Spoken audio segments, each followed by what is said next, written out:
दोस्तों नमस्कार। आशा है कि आप अच्छे होंगे, आपका दिन खुशी से बीते। इसी के साथ हम इस वीडियो का शुभारंभ करते हैं। दोस्तों आज थोड़ी सी मैं हूँ एक लेखक विजय कुमार पाल।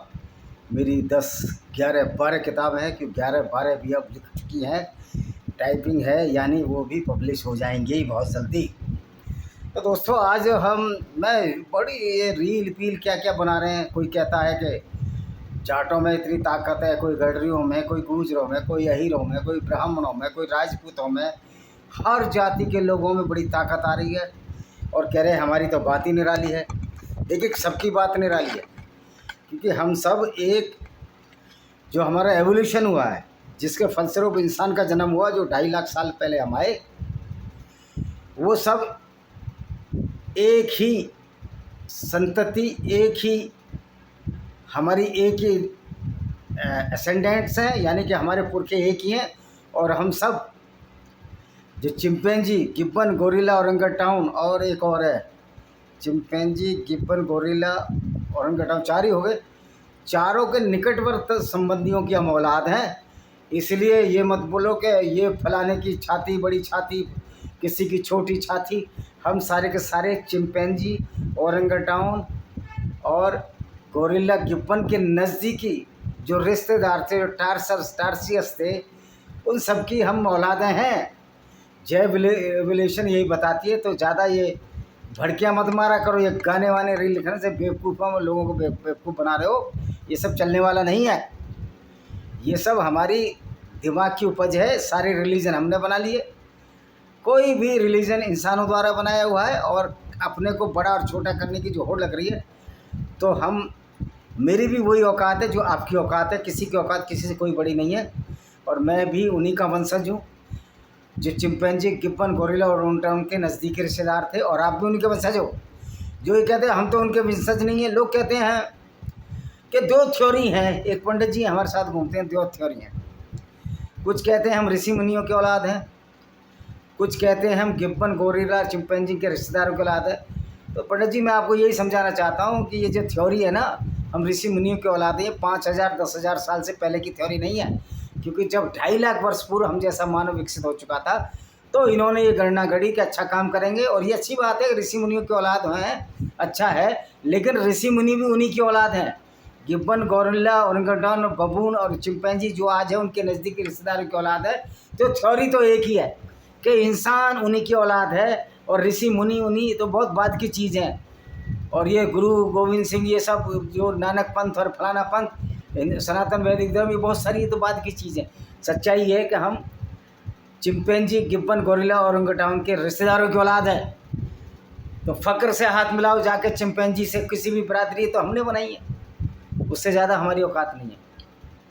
तो दोस्तों आज हमारा जो मूल विषय है वो ये है कि अल्लाह से ज़्यादा समझदार मोसेस है, जिसको कि इस्लामिक जगत में मूसा कहा जाता है और जिसको कि ये अपना पैगंबर मानते हैं। अब इस्लाम के पास तो सारा माल उधार का माल है। ये उधार के निगाह पर झूमती हुई ये कौम है इस्लाम। क्योंकि जो मूसा था वो इस्लाम का मोसेस है। जिस तरह इब्राहिम वो ईसाई है, यहूदियों का अब्राहम है, दाऊद डेविड है। यानी कि ये मुसलमान झूमती कैसी कौम है जो गफलत में है, जिसके पैगंबर भी अपने नहीं। सारा का सारा माल चोरी किया हुआ माल है। सब चोरों का समूह। इस्लाम को मानने वाले लोग उस चोरों के समूह की विचारधारा को मानते हैं जो मोहम्मद और उसके साथियों ने यहूदियों की धर्म पुस्तक तोरा से और ईसाइयों की धर्म पुस्तक का ओल्ड टेस्टामेंट एक पार्ट जो बाइबल का है उससे चुराई। और आपको यह बता दूं कि बाइबल का ओल्ड टेस्टामेंट और मोहम्मद का, इस्लाम का कुरान, बाइबल का ओल्ड टेस्टामेंट और यहूदियों की धर्म पुस्तक तोरा एक ही बात है, कोई फ़र्क नहीं है। तो दोस्तों आज उसी पर कहते हैं कि मोहम्मद, जैसे कि हमने बताया, एक झूठी यात्रा पर गया। एक झूठा जो किस्सा गढ़ा था कि मैं अल्लाह से मिलने गया, 7वें आसमान पर मोसेस से मिला, उसके बाद फिर अल्लाह से मिला और अल्लाह ने मुझे क्या क्या बताया उसका बताते हैं जो हमने किस्सा बताया। तो जो फ्रॉड किस्सा था, पहली बात तो जो गैब्रियल फरिश्ता था वो इस्लाम का नहीं है, उसको जिब्रील मोहम्मद ने ज़बरदस्ती बनाया। उधार का सिंदूर लिए बैठे लोग तुम दुल्हन बनने की कोशिश करते हो, अल्लाह की दुल्हन वो बन ही नहीं सकते, क्योंकि अल्लाह ही खुद नहीं है।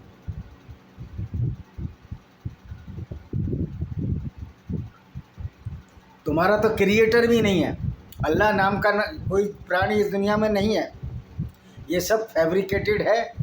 तो दोस्तों, अब उस फ्रॉड यात्रा पर, हालांकि मोहम्मद अपनी चचेरी बहन फकीता के घर में था, उम्मा हनी के घर में था, जो इसको प्यार करता था ये, और इनके संबंध थे। इससे सिद्ध होता है कि एक बार जब मोहम्मद ने फकीता का रिश्ता अपने चाचा अबू तालिब से मांगा, तो मोहम्मद को मना कर दिया चाचा ने, कर आप कुछ करते धरते नहीं हो, और मैं इसका रिश्ता उसी से करूँगा जिस कबीले ने हमको अपनी लड़की दी है।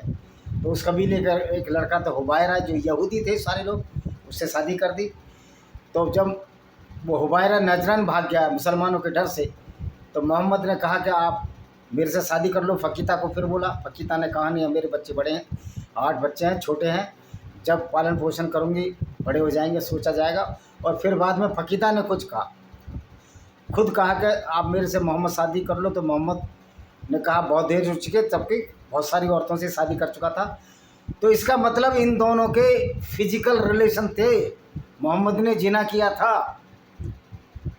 और ये उस दिन उसी रात उसी के घर था जब ये कहता था कि मैं मेराज की यात्रा पर गया। अब मेराज यात्रा का जो झूठा किस्सा है दोस्तों, उसको झूठा किस्से को थोड़ी देर के लिए मान ले कि मोहम्मद सच बोल रहा था, थोड़ी देर के लिए मान लेते हैं, वैसे झूठ बोलता ही था। तो यहाँ पर अल्लाह जो कि 7वें आसमान से भी ऊपर रहता था, जिससे मोहम्मद मिलने गया, और मूसा जो कि मोजेस था ईसाई और यहूदियों का, तो मूसा अल्लाह से ज़्यादा समझदार था। हम यहाँ मोजेस को मूसा ही इंगित करेंगे कि हमारा उद्देश्य इस्लाम की सच्चाई को आपके सामने रखना है और ये साबित करना है कि इस तरह मोहम्मद लोगों को बेवकूफ़ बनाया करते थे और आज तक बनता चला आ रहे हैं लोग। तो जो मूसा था वो अल्लाह से समझदार क्यों था? अल्लाह से समझदार ये इसलिए था कि जब मोहम्मद अल्लाह से मिलने गया तो मूसा ने पूछा, तुमको कुछ आदेश दिया अल्लाह ने? मोहम्मद ने कहा, हाँ, मुझे 50 बार नमाज पढ़ने का आदेश दिया है। ये अल्लाह से मिलने के बाद 50 बार नमाज का आदेश आया। लेकिन मैं ये पूछना चाहता हूँ कि जब नमाज का आदेश मोहम्मद से अल्लाह के मिलने के बाद आया, तो मोहम्मद ने जो मेराज की यात्रा थी, जो घोड़े पर थी, उसने वहाँ बैतुल मुक़द्दस इज़राइल में जो मस्जिद बनी नहीं थी, बिना आदेश के नमाज कैसे पढ़ ली? और कैसे ये फरिश्ते मोजेज उसके साथ नमाज पढ़ने आ गए? जबकि मूसा तो खुद पूछ रहा है कि अल्लाह ने तुमको क्या आदेश दिया, यानी कि मूसा को भी पता नहीं था कि अल्लाह का आदेश क्या है। तो मोहम्मद ने कहा, हमको आदेश दिया है कि आप 50 वक्त की नमाज़ पढ़ो। अब देखिए कितना मूर्ख ही अल्लाह है। 24 घंटे का एक दिन होता है, दिन और रात होती है, और ये 50 नमाज पढ़ने के लिए बोलता है। एक नमाज में कम से कम रुकू करोगे, रुकोगे, सजदा करोगे, और उसके बाद तुम 1 रकात, 2 रकात, 48 रकात तो 5 नमाजों में अब पढ़नी पड़ती हैं। तो 50 में कितनी पढ़नी पड़ती हैं आप समझो? 50 में 250 रकात पढ़नी पड़ती। तो एक नमाज में कितना वक्त में, एक नमाज में आधा घंटा भी लगाते तो 25 घंटे चाहिए, जबकि 24 घंटे का दिन है। तो फिर 1 घंटा वो कहाँ से लाते? और क्या मुसलमान नमाज ही पढ़ता रहता? फिर काफ़िले कहाँ से लूटते? इनको तो टाइम ही नहीं मिलता। तो ये मोहम्मद ने एक कहानी फ्रॉड जड़ा था मूसा के नाम से। फिर मूसा ने पूछा, भाई 50 तो नमाज आप नहीं पढ़ सकते। ये मोहम्मद अपने दिमाग में कहानी गढ़ रहा है, मोसेस कुछ नहीं पूछ रहा, उसने जो कहानी गढ़ी उसके हिसाब से बता रहा हूँ। कह रहा 50 नमाज तो आप नहीं पढ़ सकते, 24 घंटे का दिन है। तो मोहम्मद को बोला, जा फिर अल्लाह से मिलने चला जा और नमाज कम करके ला। मोहम्मद फिर अल्लाह से मिलने गया, फिर 10 नमाज कम कर दी अल्लाह ने। कह रहा चलो 40 पढ़ लेना। मूसा ने बोला, ये भी तुम नहीं कर सकते, ये भी तुम्हारे बस की नहीं है। तो फिर वो अल्लाह के पास गया मोहम्मद। उस कुछ नहीं जा रहा था, वो दिमाग में जा रहा था अपने। फिर 30 कर दी। इस तरह 3 या 4 जब भेजा तो घटते घटते 5 पर बात आई। मूसा ने कहा 5 नमाज ही पढ़ सकते हो। मूसा ने कहा 5 भी नहीं पढ़ सकते, क्योंकि बनी इज़राइल जो इनके यहूदी थे, जो 12 कबीले थे जिनके साथ मोसेस यानी मूसा मिस्र से कनान देश में आकर बस गया था, जो जॉर्डन के आसपास है। ये भी एक मिथ है, आज तक कोई प्रमाण नहीं है कि कोई मोसेस नाम का कोई व्यक्ति होता है। ये भी एक फ्रॉड है। खैर, उस फ्रॉड कहानी के आधार पे तो कहानी आगे बढ़ानी है। जब इस्लाम का और कुरान का बेस ही फ्रॉड है तो फ्रॉड में ही चलो कहानी आगे बढ़ाते हैं। हम इसको चंदा मामा की कहानी समझ के, इसको जो बच्चों के लिए अच्छी होगी, पढ़ने के लिए अच्छी है, उसी के आधार पर हम चलते हैं। तो मोहम्मद से फिर मूसा ने बोला, जब 5 नमाज अता हो गई, कि भाई ये जो नमाज है 5 भी बहुत ज़्यादा है, क्योंकि तुम्हारी आईसाइट भी कमज़ोर है, तुम्हारे शरीर भी कमज़ोर है। अरब में वैसे से गर्मी बहुत पड़ती है, शरीर स्ट्रांग होते नहीं, खाने पीने का था नहीं। ये अरबी तो बहुत कमज़ोर हुआ करते थे। ये अल्लाह की बदौलत ताकतवर नहीं बने अरबी, ये तेल की बदौलत ताकतवर बने। और तेल भी एक गैर मुस्लिम ने, एक काफिर ने, जिनको ये दिन रात गाली देते हैं, उसने खोजा था।